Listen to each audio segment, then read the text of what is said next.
एक छानपैकी अमोल पालेकरांनी एक चित्रपट केला होता, थोडासा रुमानी हो जाए.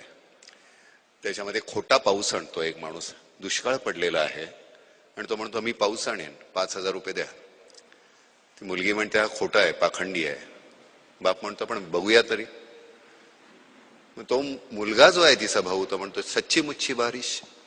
म्हणतो हा मेरे दोस्त वही बारिश जो आसमान से आती है, बूंदों में गाती है, पहाड़ों से फिसलती है, नदियों में चलती है, नहरों में मचलती है, कुएं पोखर से मिलती है, खपरेलों पर गिरती है, गलियों में फिरती है, मोड़ पर संभलती है, फिर आगे निकलती है. वही बारिश. ये बारिश अक्सर गीली होती है, इसे पानी भी कहते हैं. उर्दू में आब, मराठी में पानी, तमिल में तन्नी, कन्नड़ में नीर और बांग्ला में इसे जौल कहते हैं. संस्कृत में जिसे वारी, नीर, जीवन, पय, अमृत, उद, अम्बु भी कहते हैं. ग्रीक में इसे अक्वा प्यूरा, अंग्रेजी में वाटर, फ्रेंच में एयर और केमिस्ट्री में H2O कहते हैं. ये पानी जब आंख से ढलता है तो आंसू कहलाता है, लेकिन चेहरे पे चढ़ जाए तो रुबाब बन जाता है. कभी कभी ये पानी सरकारी फाइलों में अपने कुएं समेत चोरी भी हो जाता है. पानी तो पानी है, पानी जिंदगानी है. इसलिए जब रूह की नदी सूखी हो, मन का हिरन प्यासा हो, दिमाग में लगी हो आग और प्यार की गागर खाली हो, तब मैं हमेशा ये बारिश नाम का गीला पानी लेने की राय देता हूं. मेरी मानिए तो ये बारिश खरीदिए, सस्ती सुंदर टिकाऊ बारिश, सिर्फ 5,000 रुपए में. इससे कम में कोई दे तो चोर की सजा हो मेरी, आपकी जूती सिर पर मेरी बारिश खरीदिए.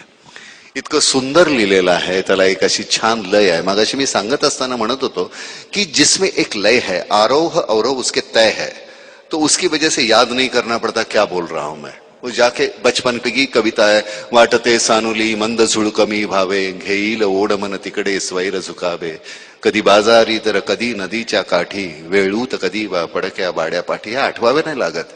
त्या आतमध्ये रक्तामध्ये अशा इतक्या आतमध्ये खोल रुतलेल्या असतात. त्यामुळे ते अशा सहज.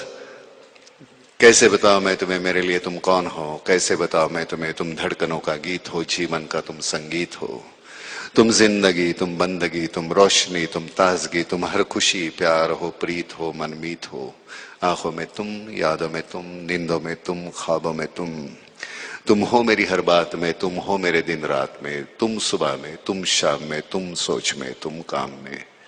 मेरे लिए पाना भी तुम, मेरे लिए खोना भी तुम, मेरे लिए हंसना भी तुम, मेरे लिए रोना भी तुम, और जागना सोना भी तुम. जाऊं कहीं देखूं कहीं, तुम हो वहां, तुम हो वहीं. कैसे बताओ मैं तुम्हें, तुम बिन तो मैं कुछ भी नहीं. कैसे बताओ मैं तुम्हें, मेरे लिए तुम कौन.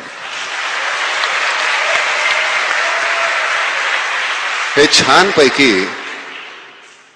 माधुरी दीक्षित साठी बोललो होतो, त्यामुळे ते इतकं आतमध्ये जाऊन रुतलेलं आहे ते विसरलंच जात नाहीये. काही गोष्टी नुसत्या आता स्वप्न म्हणूनच राहिलेल्या आहेत.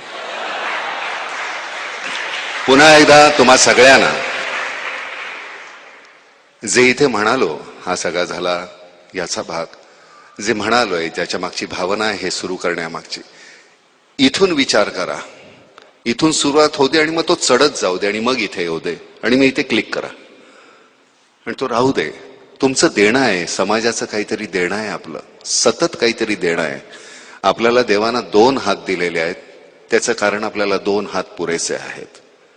2 हातामध्ये जेवढं मावेल तेवढं आपल्याला पुरेसं आहे. तेवढं भरल्यानंतर ते मातीत पडण्याच्या अगोदर लोकांना देऊन टाका तुम्ही, कारण ते नाहीतरी जाणारच आहे.